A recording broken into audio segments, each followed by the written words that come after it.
Hi అండి, welcome back to our channel Revathi official. ఈరోజు అందరూ ఎంతగానో ఇష్టంగా తినే రెసిపీ అయితే మీతో చూపించబోతున్నాను.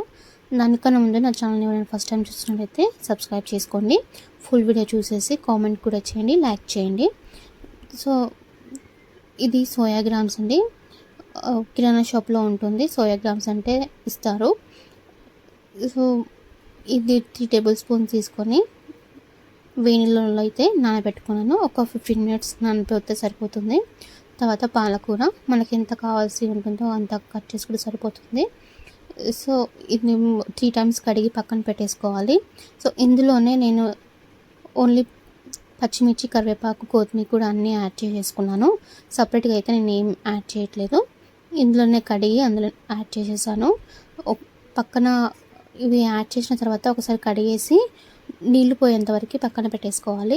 తర్వాత ఒక బౌల్ పెట్టేసి అందులో 2 టేబుల్ స్పూన్ ఆయిల్ యాడ్ చేసేసుకొని జీలకర్ర అలాగే మినపప్పు యాడ్ చేసి ఎండుమిర్చి యాడ్ చేశాను.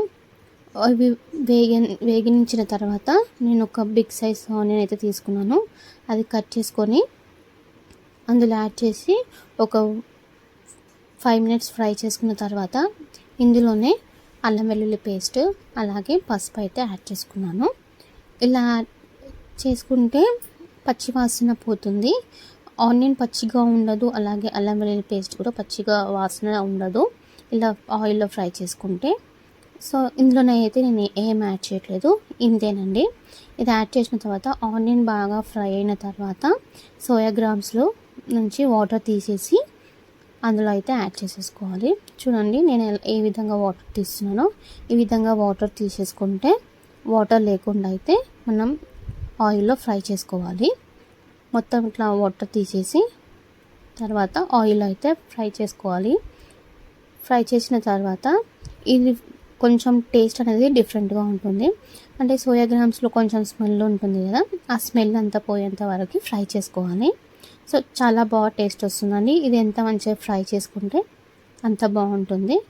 సో ఇలా ఫ్రై చేసుకున్న తర్వాత ఇందులో ఒక 5 మినిట్స్ వదిలేసి ఒక పాలకూర వాటర్ లేకుండా తీసి పెట్టుకున్నాం కదా, సో అది ఇందులో అయితే యాడ్ చేసేసుకోవాలి.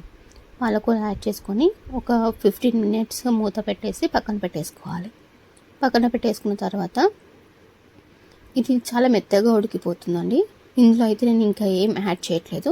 చూడండి, పాలకూర వేసేసి మూత పెట్టేసి ఒక 5 మినిట్స్ వదిలేసిన తర్వాత ఇలా అయితే ఉడికిపోయింది. సో ఇందులో నేను ఏం యాడ్ చేయట్లేదు, ఓన్లీ సాల్ట్ యాడ్ చేసి మరొక 5 మినిట్స్ వదిలేసిన తర్వాత కర్రీ అయితే రెడీ అయిపోతుందండి. ఇది వేడి వేడి అన్నంలోకైనా చపాతీలోకైనా చాలా బాగుంటుందండి. ట్రై చేయండి. వీడియో నచ్చితే లైక్ చేయండి, అలాగే షేర్ చేయండి. నా ఛానల్ ఫస్ట్ టైం చూసేవాళ్ళు సబ్స్క్రైబ్ చేసుకోండి. Thanks for watching.